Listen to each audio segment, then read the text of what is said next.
All right, so picture this. You get 8 weeks, right? 8 weeks to bring your school's the whole setup into this century, like fully up to date. The catch. You got to do it without breaking the bank. Sounds impossible, right? Exactly. But that's kind of the whole point of our deep dive today. We're going to break down how to make it happen. I'm intrigued. Well, get ready because we're diving head first into always moving up, but never moving forward. It's this guy by John Goodier. Oh, I've heard of him. Yeah, and he's not just some tech guy, preaching from afar. He's out there in the trenches. Really? Oh, yeah. He's a digital skills educator, works with hundreds of elementary school students, so he knows firsthand what works in the classroom when it comes to tech. That's so valuable because he's actually seen it all. Exactly. And that's what makes his 8-week plan to completely revamp a school's IT setup so powerful. It's ambitious, no doubt, but he lays it out so clearly that it feels, well, doable. Yeah, I find it fascinating how he doesn't just jump into the gadgets and gizmos. Right. He starts with something way more fundamental. Vision. Week 1 is all about setting goals, but not just those vague, we need better computers kind of goals. Right. Goodyear wants specifics. He's like, what are the top 3 things technology can actually help you achieve in the classroom? Like really achieve. He pushes schools to define what success actually looks like for them. Is it better collaboration between students, more personalized learning, or maybe just giving teachers back some precious time by streamlining things? It's like plotting a course, If you don't have a destination in mind, any road will get you somewhere, but not necessarily where you need to be. Exactly. And that brings us to week 2, the audit. This part is crucial, and Goodyear knows it. He's like, take stock of your current tech situation. Like, really get in there. It's like those home renovation shows. Oh, totally. You don't just start swinging a sledgehammer without checking what's behind the walls. Exactly. You need a clear picture of where you're starting to avoid repeating the same mistakes. Plus, you might uncover some hidden tech bottlenecks that you didn't even know were slowing you down. Makes sense. So, we've set our goals, we've taken inventory of our tech graveyard. Now comes the fun part, right? New gadgets galore. Well, not quite. Goodyear, he's got a slightly different approach in mind. Weeks 3 and 5 are all about, wait for it, the cloud. Okay, I see where you're going with this. Specifically, Google Workspace for Education. And here's the best part. It's completely free for schools. Completely free. They're talking Google Docs, slides, the whole shebang, but designed specifically for the classroom. Imagine this. Lesson plans, student projects, homework, all accessible from any device with an internet connection. No more software installation headaches or compatibility issues. That's huge, especially for schools working with tight budgets. Absolutely. And because it's all cloud-based, teachers and students can collaborate in real time no matter where they are. It opens a ton of possibilities for interactive learning. Which is what it's all about, right? Absolutely. Yeah. But here's the thing, right?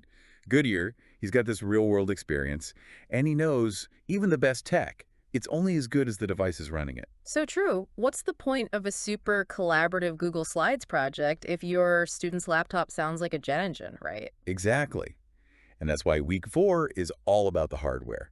Goodyear's recommendation, Chromebooks. Solid choice. I mean, they're affordable, which is music to any school board's ears. Absolutely. But it's more than just the price tag. Chromebooks, they're built for the long haul.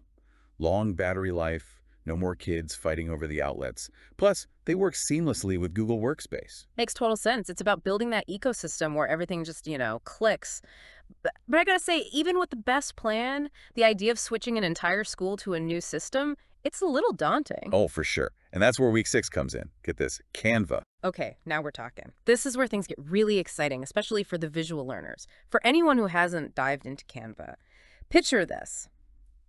Every student, every teacher, they've got access to this incredibly powerful but easy to use graphic design platform. Free for schools, too. Oh yeah, I forgot to mention that. Completely free. But what I love about Goodyear putting Canva in here is that it shows how important, visual communication is in learning. It's not just about making pretty posters anymore. No, exactly. It's about giving students a way to express their ideas in a way that's engaging, Think infographics for science projects, presentations with digital storytelling for history. You can even jazz up a boring old book report. And here's where that ecosystem we talked about comes in again. Canva and Google Workspace, they're best buddies. Students can get to it right through their Google accounts. Teachers can put Canva templates right into Google Classroom. It's all connected. So long, file compatibility nightmares. Exactly. And that ease of use, that's huge, Yeah. especially when you're trying to get everyone on board with something new. For sure. Okay, so we've got our goals, we've faced our tech demons, we're living that cloud life with Google Workspace and getting creative with Canva. But what about the human side of all this? Week 7. This is where it gets real. This is the training and preparation phase. A lot of people skip over this, but Goodier is really adamant about it. Yeah, he suggests starting slow, maybe with a couple of grade levels, sort of a phased rollout. It's a smart move for a couple of reasons. First, it gives you a chance to work out any kinks in the system with a smaller group.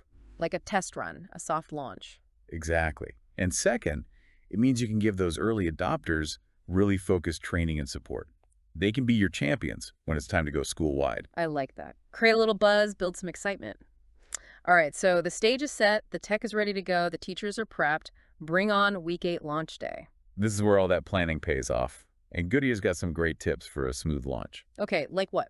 Well, even simple things like making sure every student has their login info ready to go. Yeah. He even suggests making those little login cards. Smart, especially in those first few days when everyone's still figuring things out. And here's a big one that often gets overlooked: explaining to the students what this change actually means.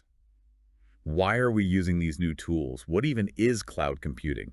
What's in it for them? Right, don't just hand them a Chromebook and expect them to become tech wizards overnight. Exactly. You got to bring them along on the journey, get them pumped about what they can do with this new tech. It's like that moment when, you show the internet to a kid who's never seen it before. Their eyes just light up. Totally. And you know what I love about Goodyear's plan? It's more than just like a tech upgrade. It's a whole new way of thinking about how tech fits into education. It's about building a better learning environment. Right. More dynamic, more engaging, and doing it all without needing a bottomless budget. Absolutely. Mm. But even with the best plan, there are always those what-if questions. Right, because nothing's ever perfect. So what could go wrong? What are some potential downsides of a rapid tech overhaul like this? Well, even good change can be, a little bumpy. Schools really need to support staff and students who might need extra help adjusting to all this new stuff. Makes sense. Not everyone's a tech whiz, right? And what about equity? Not every student has the same access to tech outside of school. That's a huge point. Schools need to be really aware of that digital divide and make sure every student has what they need to succeed no matter what their background is. So it's about more than just handing them a device. Way more. It's about providing that equitable access and support. And then you've got the bigger questions, the stuff that's easy to forget when you're dealing with the day-to-day. Okay, let's get philosophical for a minute. What do you think about this big shift towards cloud-based learning? What's it going to mean in the long run? It's a big question. I mean, on the one hand, cloud-based learning can open so many doors. Information becomes way more accessible, and the potential for collaboration, personalized learning, it's huge. It's like breaking down the walls of the classroom, connecting everyone in ways we never thought possible. Right. But there's another side to the coin. We have to think about data privacy, digital distractions. Finding that balance between online and offline is important too.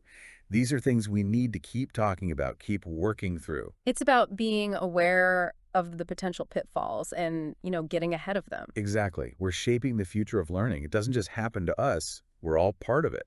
And technology keeps changing, so we got to be ready to adapt and evolve right along with it. Goodyear's plan has given us so much to think about. It's like a roadmap for navigating this crazy world of educational tech. But at the core of it all, it's about that simple goal, giving every student the tools they need to succeed. Couldn't agree more. That's what it's all about. So if you're listening to this and feeling inspired, if you've got ideas brewing about using tech in your own school or classroom, don't wait. There's no time like the present, right? Dive in. Explore those possibilities. And let's build a future of learning that benefits every student.